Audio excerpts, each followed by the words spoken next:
regravação de uma palestra proferida no dia 21 de agosto de 1965, no Rio de Janeiro, na ABI.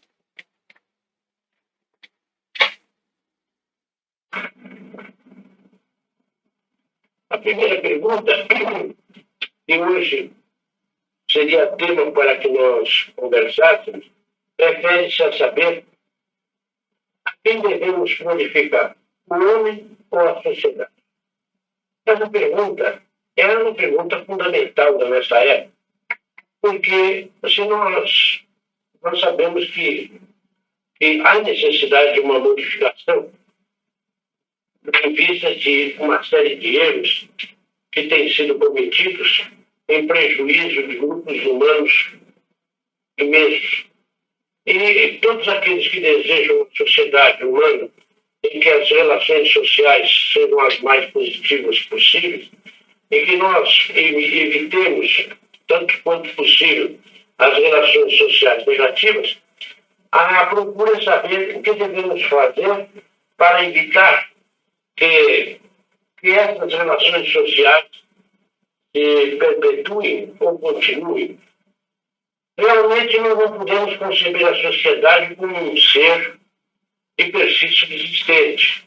Nós temos que compreender a sociedade como algo que é constituído por indivíduos, por seres humanos. Também não se poderá dizer que a sociedade é uma mera abstração. Quer dizer, quando o marxismo, por exemplo, coloca a sociedade como a única realidade e o indivíduo como algo abstrato, nós também não podemos fazer a inversão, considerar que o indivíduo é apenas a parte concreta e a sociedade é a parte abstrata. A sociedade também tem uma compreensão, sobretudo hoje, quando nós entramos numa concepção mais dualista no pensamento, e eu expus isso numa obra ainda não publicada, que se chama Teoria Geral das Tensões, obra volumosa, que por motivos financeiros não foi possível editá-la. E nessa obra eu estudo a constituição das tensões, que são aquelas totalidades que têm uma coerência intrínseca e que têm uma força de coesão e que elas, ao constituírem-se, tornam-se, de certo modo, distintas dos elementos que materialmente a constituem. Quer dizer, elas têm uma forma que é outra que a forma dos indivíduos ou dos elementos constituintes. Assim nós vemos, por exemplo, vamos dar um exemplo simples, a gota d'água. Uma molécula de água, por exemplo, ela é composta de hidrogênio e oxigênio, em determinadas proporções, nós sabemos de 2:1. Nós sabemos que o hidrogênio e o oxigênio são especificamente distintos. A gota d'água não é apenas uma aglomeração, não é apenas uma conjunção de hidrogênio e oxigênio. Na gota d'água, o hidrogênio e o oxigênio, de certo modo, se virtualizam e a molécula de água constitui uma tensão própria, uma substância própria com suas propriedades. Consequentemente, ela forma uma tensão em que ela subordina os elementos componentes numa nova analogação em que eles se harmonizam, mas que o interesse do funcionamento do todo domina sobre o interesse da parte. Assim, por exemplo, um ser humano constituinte de uma família. Ele, de certo modo, virtualiza-se. A família forma uma totalidade coerente que tem o seu interesse próprio e que, de certo modo, subordina o interesse do indivíduo. Embora haja um conflito entre os interesses individuais e o interesse da totalidade, mas quando sempre há uma subordinação do indivíduo à coletividade para poder dar aquela harmonia necessária. De maneira que nós sabemos perfeitamente que não podemos ficar em nenhuma daquelas duas posições abstratas, que a compreensão fosse o homem e a sociedade abstrata, ou que a compreensão fosse a sociedade e o homem abstrato. Não, nós temos que olhar o homem concretamente e a sociedade também concretamente, porque tanto um como o outro são duas realidades que compõem uma nova realidade. A sociedade é uma nova realidade composta da realidade dos indivíduos. E os indivíduos, de certo modo, terão que virtualizar muito dos seus interesses, que colidem com os interesses coletivos, para poderem permanecer dentro dessa nova unidade. Ora, isso não vem em defesa das concepções totalitárias, como muitos julgaram. Porque muitos disseram, então, isso vem provar que o indivíduo não tem mais a sua plenitude, porque ele, de certo modo, tem que se submeter ao interesse coletivo. Mas note-se o seguinte, que o que o indivíduo virtualiza é precisamente aquilo que colide com o interesse de outros indivíduos. E na formação da sociedade, o que ele atualiza é o que é conveniente ao grupo social do qual ele faz parte. Portanto, o que ele virtualiza é a parte negativa e a parte positiva. E o que ele atualiza é a sua parte positiva, a parte construtiva. Nesse caso, não há nenhuma deficiência para o homem. Ao contrário, há uma elevação perfectiva do homem. O homem que melhor é capaz de conviver com a sociedade será um homem perfectivamente superior que aquele que não pode viver dentro do seu grupo social. De maneira que, então, nós temos que compreender que a modificação, consequentemente, da sociedade exige, primariamente, a modificação do homem. Isso não tem a menor dúvida, porque ele é um elemento fundamental. Ele é o que constitui a matéria desta sociedade. E a modificação da sociedade só poderá se processar dentro desta realidade. Então, o problema humano passa a ser o problema do conhece-te a ti mesmo. Porque o conhece a ti mesmo não é apenas uma indicação de uma necessidade, uma introspecção humana, mas o conhecimento do homem em todas as suas tendências, em todas as suas inclinações, em todas as suas propensões, ou seja, numa linguagem filosófica, o homem é olhado pelas suas disposições, pela parte dispositiva que ele possui. Porque é fundado nessa disposição que este homem vai adquirir os hábitos proporcionados a ela. Quer dizer, o homem não pode adquirir hábitos que não estejam proporcionados às disposições que ele tem. Então aqui surge um tema importante que ontem foi tocado, mas que não foi devidamente examinado, porque foi levado para o caminho da chalada, quando nós devíamos tratar dele num caminho sério, num caminho científico, que é o problema do orgulho e o problema da humildade. Esse é um tema extraordinário dentro das concepções religiosas e que é um tema de psicologia também de um caráter importante. Porque em que consiste propriamente o orgulho? O orgulho consiste propriamente na criatura sentir-se ou hipervalorizar além das suas realidades. Quer dizer, a criatura julgar-se como possuidora de um valor superior ao valor real que ela tem. Este é o pecado de orgulho. Pecado, naturalmente, que todo ser considerado na sua singularidade e na sua unidade, ele tem. Porque todo ser procura impor-se. Isso é uma lei cósmica que é revelada na própria unidade. A unidade procura impor-se, ela quer perdurar, ela quer continuar, ela quer expandir-se, ela quer dominar-se. A esse sentido dela querer mais, então foi dado como o pecado de orgulho, o primeiro pecado, que é caracterizado pela figura de Satã, que é o pecado satânico. Satã é um símbolo. Se nas religiões, no sentido popular, Satã passa a ter um sentido pessoal, como um ser pessoal, e se alguns cristãos assim pensam, nós não temos culpa disso. Mas aqueles que estudam filosoficamente sabem perfeitamente que Satã é apenas um símbolo, é apenas um sentido do orgulho. Isto é, o ímpeto que toda a unidade que existe tem para se afirmar de um modo a impor-se ante os outros a ponto até de subordinar e de dominar aqueles que se lhe antepõem. Então, nós encontramos o orgulho manifestar-se nas suas origens fundamentais no homem, uma ânsia de prestígio que tem todo ser vivo e que se revela de maneira características nos seres superiores, como no homem. Todo homem é anelante de prestígio.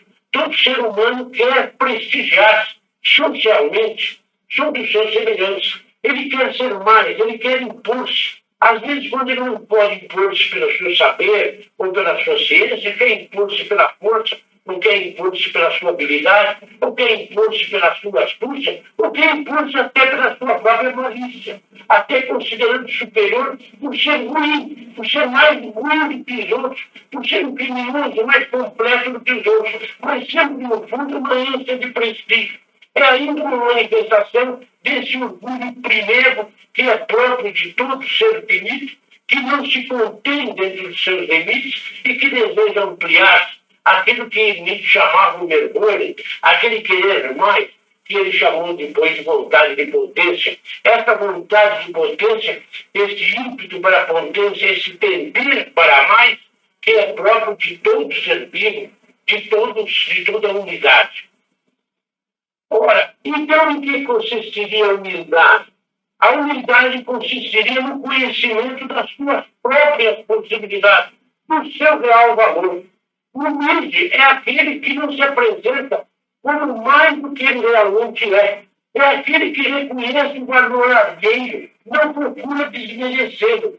É aquele que procura realizar o que está dentro das suas reais possibilidades. Ele pode ser até vicioso na humildade, a ponto de desmerecer-se, de julgar-se aquém do que realmente é. Mas então já será um erro que ele comete, já será uma forma viciosa da humildade. Mas a humildade justa é a humildade equilibrada, é o conhecimento das suas próprias possibilidades. É o desejo de afirmar-se sem que essa afirmação se faça à custa da realidade alheia. Como nós encontramos pessoas que procuram deprimir todo o ambiente à volta para se exaltar. Pessoas que não são, consequentemente, humildes. Então, ante o orgulho, que é espontâneo, natural e que surge da vida, a humildade é um trabalho intelectual, já é uma habitualidade, já é alguma coisa que o homem adquire, já é alguma coisa que o homem tem que conquistar. É, consequentemente, uma virtude já subordinada às virtudes cardeais. Porque o orgulho é um defeito que já nasce naturalmente com o homem. Uns terão mais, outros terão menos.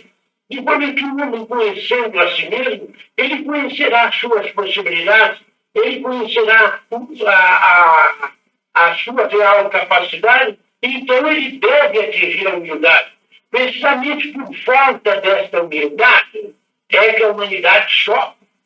Porque precisamente o orgulho, esse desejo de prestígio constante dos homens, que buscam cada vez mais poder, que querem impor-se aos seus semelhantes, que não são humildes, é que criaram um problema social em todos os tempos da humanidade. Eu pararei aqui, porque como é um tema rico, eu deixaria que falasse um pouco sobre ele, e já deve dar realmente nós temos que parar.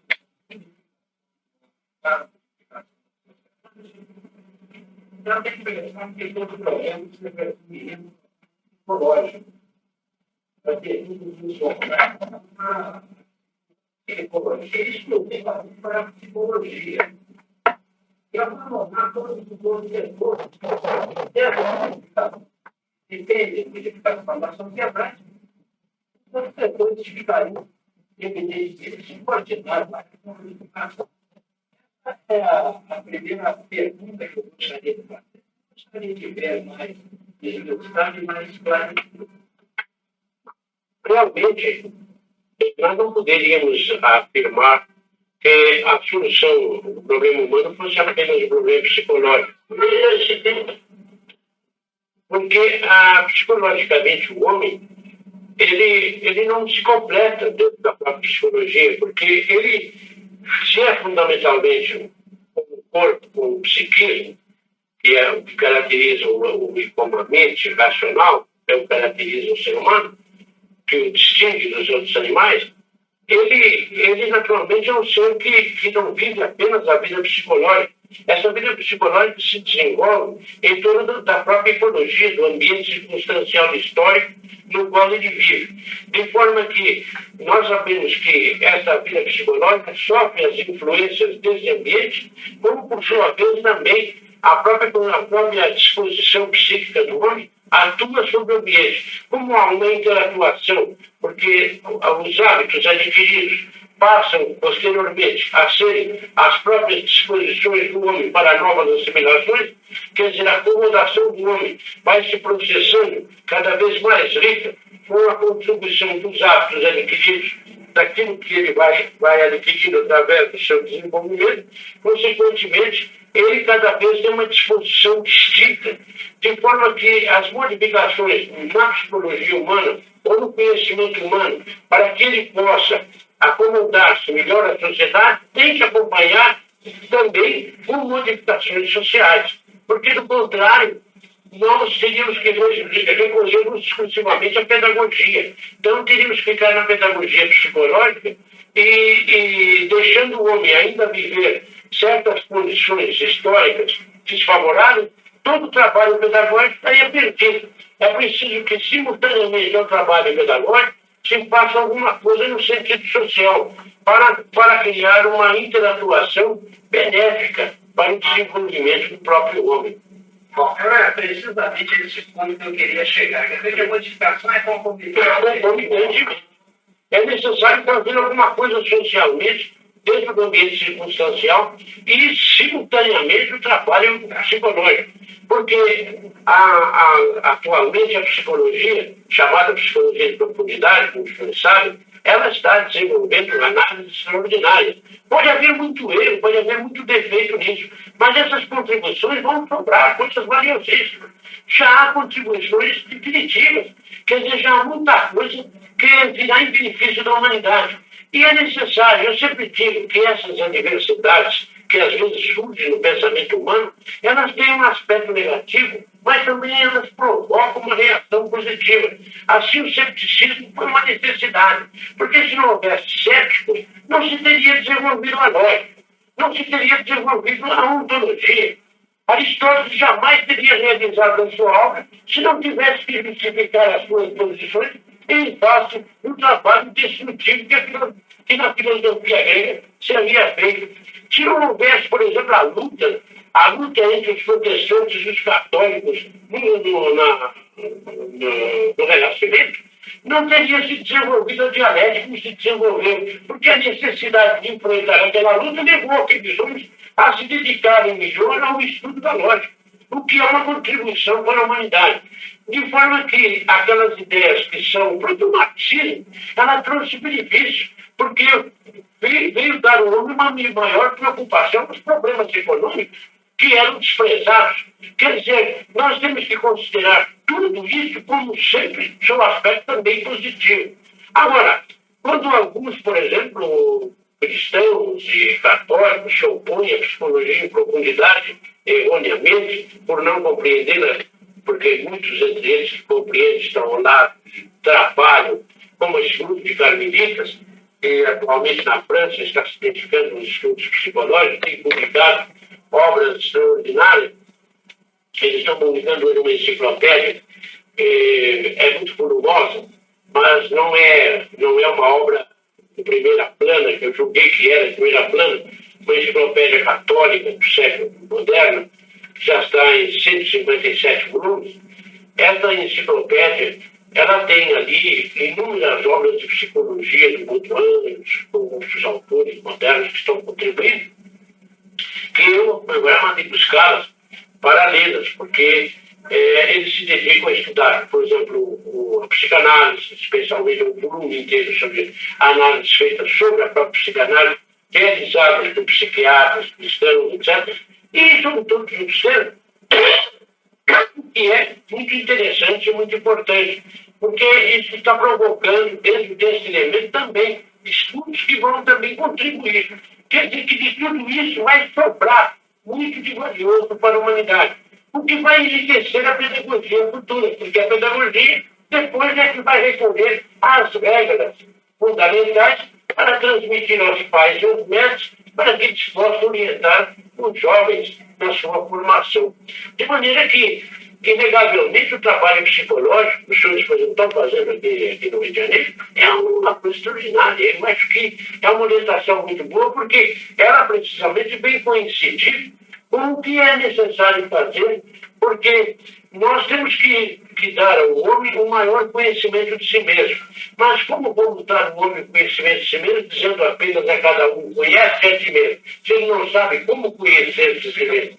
É necessário que haja aqueles que orientem, aqueles que deem a esse homem os caminhos, ensinem os métodos, quer dizer, método em inglês quer dizer, o caminho que se dirige para alguma coisa, quer dizer, os métodos para que ele possa dirigir-se ao conhecimento de si mesmo, e então abafar um pouco o seu orgulho, deixar aquele orgulho natural, aquele orgulho que não é vituperado, e adquirir uma certa humildade, que seria o pleno conhecimento das suas possibilidades, para que muitos não empreendam aquilo que está além das suas forças, mas que também não deixem de empreender com medo de fracassar. Então seria o excesso de humildade. Pode perguntar mais. Para aproveitar Não, estou satisfeito com a resposta, porque justamente era esse meu ponto de vista já anterior, e já em discussões que nós tivemos aqui, doutoramento a proposta da psicologia, a proposta da sociologia e a proposta da modificação do ser humano. E se colocou no ponto muito da parte já codificado.